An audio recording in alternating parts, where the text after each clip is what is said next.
Ghost army द्वितीय विश्व युद्ध के दौरान वजूद में आई। अमेरिका की ये धोखा देने वाली यूनिट के तौर पर मशहूर थी।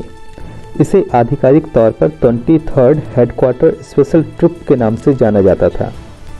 मित्र राष्ट्र की सेनाओं ने मिलकर 1100 सैनिकों वाली ये यूनिट इस खास मिशन के लिए तैयार की थी।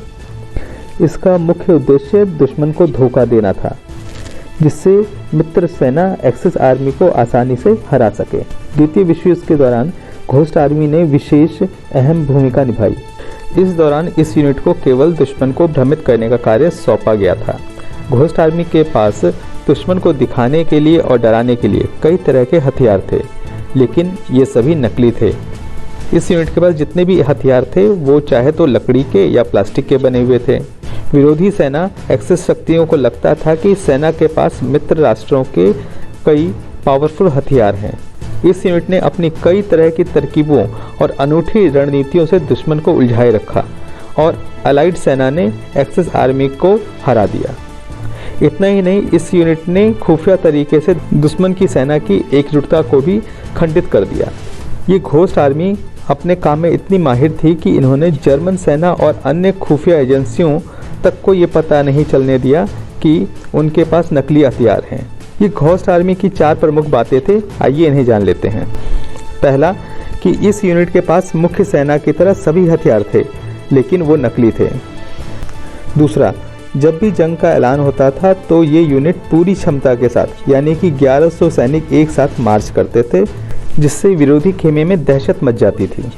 तीसरा, इस यूनिट के पास जोर जोर से दहाड़ने वाले सैनिक थे, जिनकी दहाड़ सुनकर दुश्मन डर जाता था। चौथा, घोस्ट आर्मी रेडियो सैटेलाइट्स के जरिए हर वक्त कुछ न कुछ करती रहती थी, जिससे दुश्मन अलर्ट रहते थे। घोस्ट आर्मी में केवल अलाइड आर्मी के सैनिक ही नहीं, बल्कि इसके अलावा अमेरिका, ब्रिटेन, फ्रांस और रूस के विभिन्न आर्ट कॉलेजों के छात्र भी थे। इस दौरान इन आर्टिस्टों ने विस्फोटक वाहनों जैसे टैंक, तोप, मशीन गन का निर्माण किया, लेकिन वास्तव में ये गुब्बारे ही थे। नकली टैंकों को इधर से उधर ले जाना, जमीन पर नकली निशान छोड़ना, तोपों को हिलने की आवाज़ पैदा करना, रेडियो के माध्यम से नकली संवाद करना, ये घोस्ट आर्मी की ट्रेनिंग का मुख्य हिस्सा थी।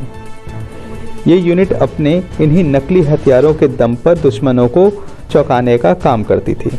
दूसरे विश्व युद्ध के दौरान मित्र राष्ट्रों ने इस घोस्ट आर्मी को 20 से ज़्यादा लड़ाइयों में भाग लेने का मौका दिया।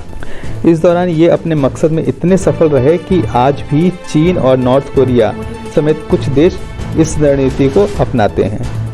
द्वितीय विश्व युद्ध के 50 वर्षों तक इस घोस्ट आर्मी को गुप्त रखा गया और किसी को इसके बारे में पता नहीं चला। 2013 में अमेरिका की पब्लिक ब्रॉडकास्टिंग सर्विस टेलीविज़न ने घोस्ट आर्मी के नाम पर एक डॉक्यूमेंट्री बनाई और इसका खुलासा किया।